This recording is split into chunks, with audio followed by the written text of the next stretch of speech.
Au nom des étudiants de l'ESIT, je tiens à remercier toute personne présente avec nous ce soir, notamment les étudiants des écoles des ingénieurs et des universités, les journalistes ainsi que les industriels. Le bureau des étudiants de l'ESIT a choisi d'organiser une conférence ce soir sous le thème « L'identité arabo-musulmane face aux enjeux culturels du monde ». Et pour déceler les arcanes de ce thème, nous avons fait appel à un grand spécialiste du métier, en l'occurrence M. Tariq Ramadan.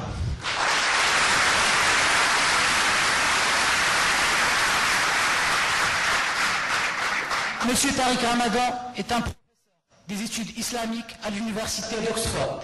Il est professeur à l'université des études islamiques à Qatar, professeur à l'université de Shisha à Tokyo.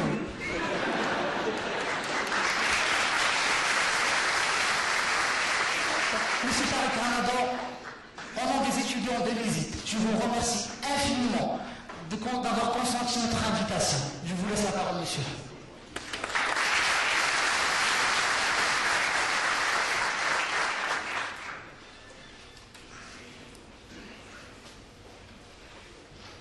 أعوذ بالله السميع العليم من الشيطان الرجيم بسم الله الرحمن الرحيم السلام عليكم ورحمة الله وبركاته. Permettez-moi de commencer par remercier l'école d'ingénieurs ici, l'invitation qui a été faite, les étudiants qui ont choisi d'organiser cette conférence dans des circonstances comme celle-ci, puisque je vous salue vous dans la salle ici, et la classe, je suis dans le mode enseignement, dans la salle ici, et également celles et ceux qui sont à l'extérieur, puisqu'il semblerait qu'ils soient plus nombreux à l'extérieur qu'ici dans les deux salles, donc mes salutations fraternelles et chaleureuses à vous, à l'intérieur, à l'extérieur, et c'est toujours un plaisir. Je suis arrivé ce matin du Qatar et c'est toujours un plaisir pour moi de revenir ici au Maroc, retrouver des visages connus, fraternels et affectueusement présents, et d'autres qui soit découvrent les conférences, soit viennent partager ensemble une réflexion.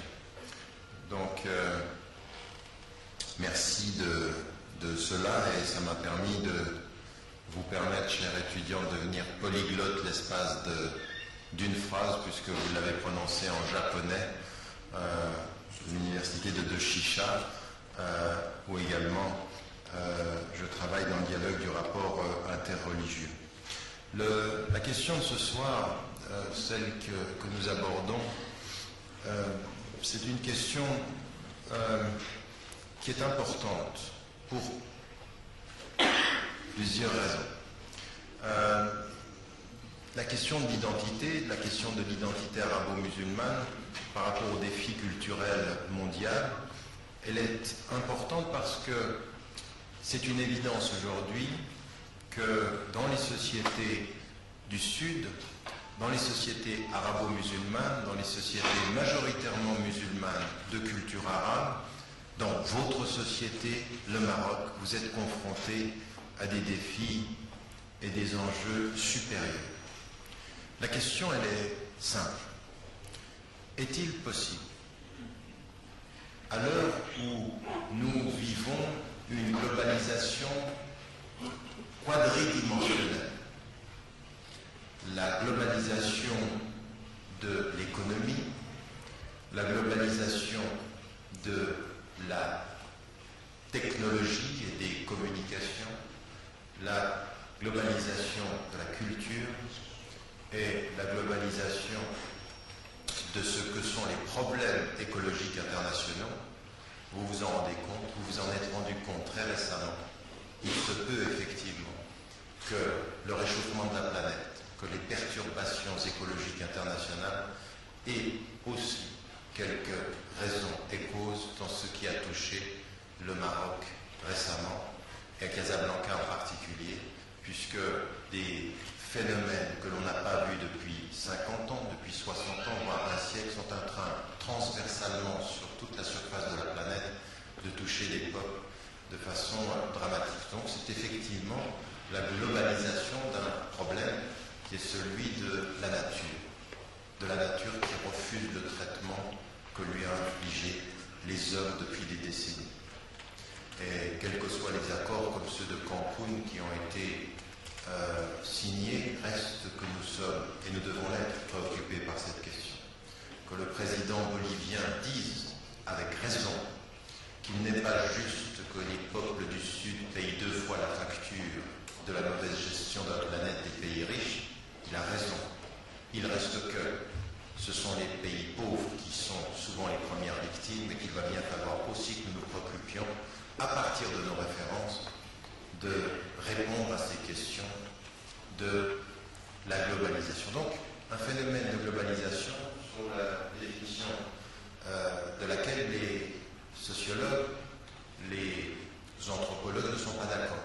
Mais nous pouvons être d'accord sur les 4 domaines qui représentent la dimension de ce concept de globalisation qui nous touche tous aujourd'hui. Nous sommes touchés quotidiennement par la globalisation de l'économie, la globalisation de la culture, la globalisation des technologies et la globalisation des défis écologiques.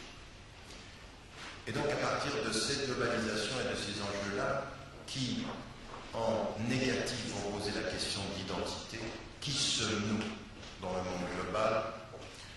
Eh bien la question pour les sociétés du Sud et les sociétés majoritairement musulmanes, c'est une équation très simple.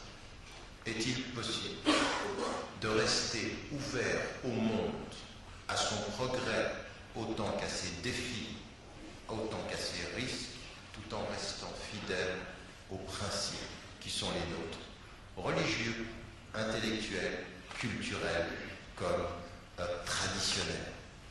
La capacité de pouvoir dire, dans un monde qui confond parfois la modernité avec la vitesse, qu'il est bon de rester fidèle à une tradition dans le temps long, dans la conception d'un temps que l'on veut préserver long, car la vitesse du temps, c'est l'une des façons risquées de voir ses racines s'effriter, se rompre, se décomposer. L'équation qui est la nôtre aujourd'hui et qui est la vôtre, individuellement autant que collectivement, elle est de savoir s'il est possible que vous restiez, vous, Marocaines et Marocains, ouverts au monde et aux défis de l'époque, tout en étant fidèles à ce qui détermine votre conscience, votre intelligence et votre histoire. Cette question-là, elle n'est pas simple collectivement, mais elle est extrêmement prégnante individuellement. Beaucoup de femmes et beaucoup d'hommes ont démissionné individuellement d'un défi que nous n'arrivons plus à relever collectivement.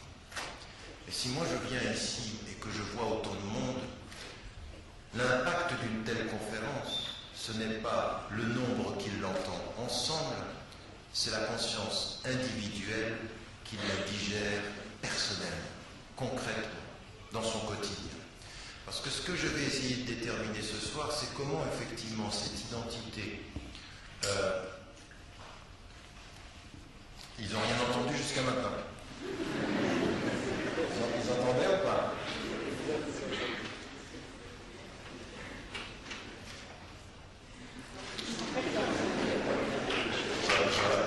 J'aurais pas ma réponse, mais...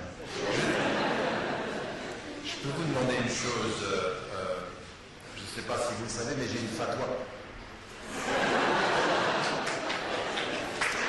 Non, attendez. Il faut qu'on se mette d'accord sur une chose. J'ai une fatwa personnelle pour les interventions et une requête personnelle. Ce que je vous demande, c'est pendant tout le temps de la conférence d'éviter d'applaudir pour 2 raisons que je répète en permanence. C'est que, d'abord, ce n'est pas un meeting politique, c'est un meeting de réflexion, c'est une rencontre, on est dans un lieu académique. Et que ce que je demande aux personnes qui viennent l'écouter, c'est que si, à un moment donné, vous appréciez ce qui a été dit, au mieux